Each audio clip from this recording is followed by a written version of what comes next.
So I've seen all this talk about the new federal EV tax credit. However, I've not seen much posted about the used federal tax credit. So in this video, I want to cover the used credit in a little bit more detail, all of the requirements and criteria to qualify, because I think there are some really good bargains out there for full EVs or plug-in hybrids, just like this Sonata behind me.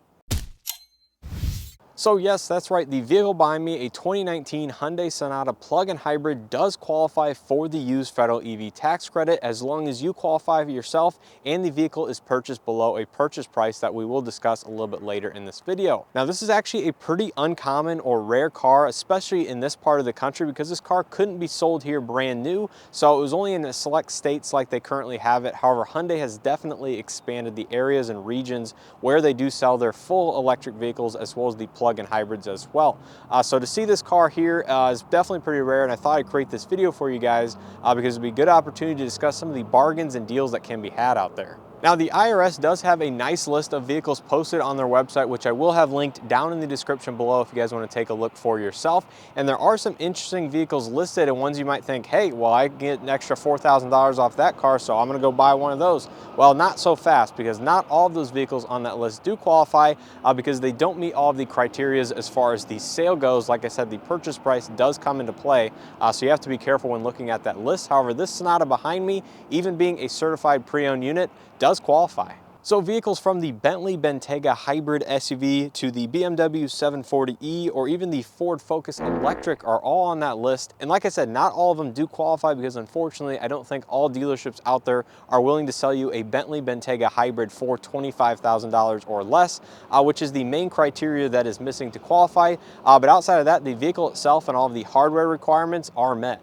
So now let's go ahead and discuss the full criteria and requirements in order to qualify for either the $4,000 credit or 30% of the purchase price, whichever is greater, because $4,000 is that cap. So to qualify, the vehicle must have a sale price of $25,000 or less. It must be 2 model years old from the current calendar year. So here in 2023, all model year vehicles 2021 and prior will qualify. Now moving to 2024, that brings the 2022 model year vehicles in. It must not already have been transferred after August 16th, 2022 to a qualified buyer. So the transaction needs to take place after January 1st, 2023 or the current year or later. Has to have a gross vehicle weight rating of less than 14,000 pounds, be an eligible fuel cell vehicle or plug-in hybrid EV with a battery capacity of at least 7 kilowatt hours. And as a matter of fact, most plug-in hybrids out there will meet this criteria because in order to function as a full EV, or if you put it in the dedicated electric mode, it needs to have sufficient battery capacity to power the electric motor, again, to propel the vehicle forward. So 7 kilowatt hours is relatively small as far as a plug-in hybrid vehicle, but even the Sonata, like I said, does qualify. And obviously full EVs out there will have a substantially bigger battery because that is all it relies on. So it needs to have more capacity to hold that energy. And the last criteria, it needs to be primarily used here in the United States. So if you travel between here and Canada frequently, I assume if it's over 50% used here in the United States, then you should be able to qualify. Now, I did already touch on the credit amount very briefly in this video, but the credit is limited to $4,000 or 30% of the actual purchase price, whichever is greater. So say you purchase a vehicle for $13,300 or more up to $25,000, you will get the $4,000 credit. If you purchase anything less than $13,300, then you will be limited to 30% of the actual purchase price. And going back to the list of vehicles that are listed on the IRS website, there are a ton of options. There's actually substantially more listed on this list than the new federal tax credit. That's just because there's a lot of plug-in hybrids that no longer qualify for the new federal credit, or they have long been discontinued, such as the vehicles like this, the Sonata plug-in hybrid, the Chevy Volt, the older Hyundai Ioniq vehicles. And so there are many options to choose from. Just know that many dealers out there are obviously not going to be able to sell you a Bentley Bentayga hybrid, even though the vehicle itself qualifies, the sale price will not qualify. So keep that in mind when reading that list because obviously the market prices will change over time, but I don't see those expensive vehicles that are greater than $100,000 qualifying anytime soon over the next decade. And now that you guys know a little bit more about the federal used EV tax credit, I do want to show you around this 2019 Sonata because I think it is a very good example of some of the vehicles that can be had under this program. And it is also unique because, like I said, we don't see many plug-in hybrids here used or new from Hyundai because they weren't sold here new. Hopefully, as the Ioniq brand expands, they will also expand their plug-in hybrid offerings. I have heard that through the rumor mill, but we'll have to wait and see on that exactly. But let's go ahead and take a look at this last model year of the plug-in hybrid Sonata and show you what they have to offer. So the vehicle in front of us is a 2019 Sonata base plug-in hybrid. This is the black exterior, which is a nice metallic black with the lighter gray interior. This is going to be a cloth interior, so once again, fairly unique, given that Hyundai has been doing the leatherette interiors on most of their new Hyundai models for the last couple years now. But up front, this is the last generation Sonata, so you will find some of the older technology from Hyundai. So you have the halogen projector headlights, reflector high beams, incandescent turn signals, a lot of the nice bright chrome at the front end, which does look very nice. LED daytime running lights down below on the corners of the front bumper with your little air curtain to direct air around the side of the vehicle for better aerodynamics and fuel efficiency. Now, unfortunately, this particular one, being the base plug-in hybrid, does not come with the smart cruise control, so that is a little bit unfortunate, but it does have a few of the other Hyundai safety systems, which we will touch on here in a second. And unless you're keen about spying the differences between the regular gas Sonata, the hybrid, and the plug-in hybrid versions, then obviously you might miss this. And because this is only on the plug-in hybrids, you get the Blue Drive, which is their kind of older hybrid branding, but this is where the J1772 charge port is going to be located, but it is limited to level 2 charging at about, I believe, 3 to 4 kilowatts, if I'm not mistaken. I will go ahead and put that on the screen, but it does not have DC fast charge, and it really doesn't need it given the battery is on the smaller side of things. You can see the side of the vehicle in this generation does have a lot of nice bright chrome trim, body color mirror caps with the LED turn signal integration. They are going to be heated. It does have blind spot detection as well. Proximity entry on both front door handles. And coming around to the back, like I said, you do get some nicer equipment on some of the plug-in hybrids, even though it is the base trim per se, such as the LED taillights that do have a clear lens over them, so this is unique to the plug-in hybrid. One unique thing is that this also has the integrated push-button release for the trunk lid like the current generation Sonata, so this refresh did have that button integrated to the logo. I think that's neat that they were able to hide that there to kind of clean up the exterior design. And you might notice the plug-in hybrid badge here on the right side of the lower trunk. So taking a look on the interior, light gray cloth, like I said, but it does have a lot of nice amenities that you would want on a daily driver. Full power windows with automatic front tube, power locks, power mirrors.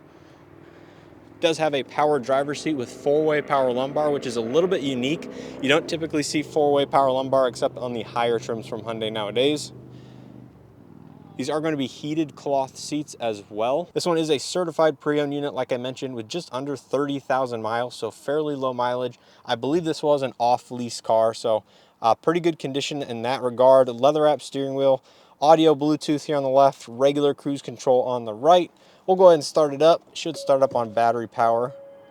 The only complaint I think I have on the interior as far as this car goes, it has the smaller 7-inch infotainment screen.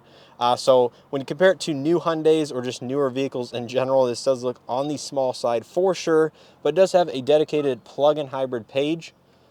So you can see your current battery percentage, how well you're driving, where the energy is going. You can actually find charging stations via the XM data inside of this vehicle. So I believe this does stay relatively up to date, and you can update this head unit with the newer software versions like Hyundai has released. Dual zone automatic climate control, heated front seats, really nice things to have. This has the driver only mode to conserve energy. You do have your drive modes as well as your dedicated full EV mode. Now the battery is too low of a percentage, so it will not go into that. But if you want to use the PHEV only on electricity, that's the mode you will want to use. There's the older Hyundai proximity key fob. Good amount of storage inside. This does have the auto dimming interior mirror with garage home link. And a sunglasses storage. That is super rare to see. You don't really see that in anything but the current or outgoing Kona now. Now take a look at the back seat. Obviously this is just gonna be a typical mid-size sedan, so nothing really fancy back here. You do get rear AC vents as well as a USB charge port. Again, very nice to see. This does have the smart trunk where if you stand behind it with the proximity key fob, it will automatically pop open after about 3 seconds. But take a look inside. You can see there is that large hump behind the seats. And it does not look like they fold down because obviously that is a very small section right there. So that is a trade-off you do have to make. Tire mobility kit. Here is your original J1772 120 volt wall outlet. However, this car can charge off of level 2, like I said, up to about 4 kilowatts. I will have to check. Your 12-volt battery is actually relocated under this cover right here, and I believe there is a storage underneath the floor. You can see there is the high voltage battery sitting in the tire wheel well area. So very unique in that regard. There is a little bit of storage, as you can see, right in front of the battery pack. But nonetheless, even though you do have a trade-off here with the storage inside of the trunk space, you're obviously going to be able to drive up to 25 to 30 miles on all electric if you would like, and do have a fully charged battery. Or this will run as a traditional hybrid like it is currently with the lower voltage in the battery system. Here on the passenger side, like I said, you do get the 6-way manual adjustment, so not basic whatsoever. This is actually currently on the current gen Sonata as well, standard across the board. So nice to see they were doing that several years ago. Here's all your original owner's brochures. Yeah, that is a look at the 2019 Hyundai Sonata plug-in hybrid in its base model form. Let me know what you guys think down in the comment section below, but I think for the price point, given that this one is certified pre-owned, seems like a fairly good deal. So I think that's going to do it for this video. Hopefully you guys learned more about the used federal EV tax credit. Like I said, I would like to see this promoted a little bit more out there because I think people could take advantage of this versus focusing on the new EV tax credit because a lot of people out there don't want to spend the prices that some of these new EVs are, $40, $50, $60, $70,000 or more on a new vehicle. And obviously they have the new priced caps for not only the vehicle itself, but also the people who are purchasing them in terms of the income levels. But the used EV credit gives it people opportunity that want to purchase something under $25,000 and still get $4,000, which is more than 50% of the new credit. So I think this is a really good opportunity. Like I said, there's a lot of good bargains out there. So if you do want a full EV, there are some options out there, such as the older Fiat 500e, the old Chevy Sparks. Obviously, those are going to be more compliance cars and have really reduced range under that 100-mile mark. But if you want it more of a long-range commuter EV, Chevy Bolts are obviously going to be under $25,000. I believe there's even some Volkswagen products out there, such as the e-Golf and a few other versions of the Hyundai Ioniq, both the full EVs as well as the plug-in hybrid versions as well. And a couple more things I do want to note is that in order to get the full credit, either $4,000 or 30% of the purchase price, is you do need to have a federal tax liability equal or greater than that amount. So this is not the amount that you'll pay the federal government at the end of the year or the amount you'll owe. It's your total liability over that calendar year which you are purchasing the vehicle. Now, if you don't have a $4,000 or more federal tax liability, you will get the exact amount that you do have a liability for. So say you paid the federal government $3,235. That is the amount you will get back off of your taxes in terms of purchasing this vehicle. And one more thing to note is that there are states out there that do offer EV tax credits on the used side of things, such as Illinois. However, that does not qualify for plug-in hybrids. It has to be a full battery electric vehicle. So if you're looking at something like the Sonata PHEV, that unfortunately will not qualify for the $4,000 tax rebate here in Illinois. It may qualify in your state, so I strongly urge you to do some research and see which states or what the rules are as far as your used federal credits. But if you buy something like a Chevy Bolt, used under $25,000 that has never been claimed before for either credit, in theory, you can get up to $8,000 off that vehicle, or off your taxes rather. The Illinois program is a little bit different, where you actually get a $4,000 check. As long as the funds are available, we will be covering that in a future video. Do your research out there, see if your state offers something that you can combine or stack with the federal programs, as that often does make a really big difference in not only the purchase price of the vehicle, but the effective out-the-door price point as well. Now, let me know down in the comment section below if you yourself have taken advantage of this latest federal EV tax program that went into effect January 1st, 2023. Which vehicle did you purchase? How much did you pay? And what was your decision-making process as far as going new versus used? I'm definitely interested to hear people's thoughts as far as that goes, because like I said, a lot of people are focusing on the new credits, which vehicles qualify, which ones don't. The overall price point of those vehicles is just going to be much higher than that of the used credit, which obviously caps out at $25,000 or less. So let me know your thoughts down in the comment section below. Do you think this Sonata plug-in hybrid in a certified pre-owned form at $25,000 is a good value, or would you go with something else for the price point? So with all that being said, hopefully you guys enjoyed it as always. If you did, please hit that like button below. It greatly helps out the channel in these videos. Subscribe if you guys are not already subscribed, and make sure to check out some other content I have here on the channel. Let me know if you want to see anything else in particular with this 2019 Sonata PHEV. Not sure how long it'll last here on the lot, given the price point is fairly competitive and we definitely don't see these too often here in the Midwest, but who knows, I might have the opportunity to create more videos with it. So let me know down in the comment section below all that information. Hopefully you guys enjoyed as always, and I hope to see you guys in the next one.